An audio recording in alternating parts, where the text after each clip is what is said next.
Dear learners, সাউথবিড এডুকেশনে আজ আমি তোমাদের সাথে রয়েছি মীর মোহাম্মদ ফরিদউদ্দিন, সহকারী অধ্যাপক ইংরেজি, কুমারখালী আমিনী আলিম মাদ্রাসা, ছোট বিঘাই, পটুয়াখালী সদর, পটুয়াখালী।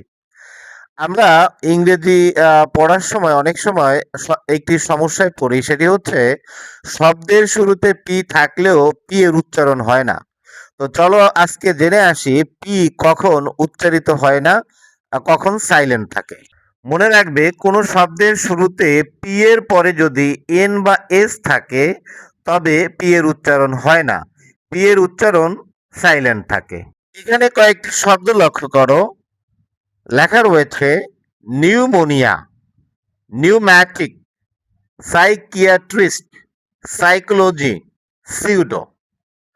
তুমি যদি লক্ষ্য করো, এখানে প্রত্যেকটা শব্দের প্রথমে পি থাকলেও পরে এন, কোনো কোনো শব্দে এস থাকার কারণে পি এর উচ্চারণ কিন্তু হয়নি, অর্থাৎ পি এর উচ্চারণ সাইলেন্ট রয়েছে। তো তোমরা যখন ইংরেজি পড়বে তখন এই পি এর পরে যখন এন অথবা এস দেখবে তখন তোমরা এই পি এর উচ্চারণ করবে না। আশা করি ভিডিওটি তোমাদের ভালো লেগেছে। ভিডিওটি ভালো লাগলে লাইক, কমেন্ট, শেয়ার করে আমার পাশে থাকার অনুরোধ রইল। Thank you very much.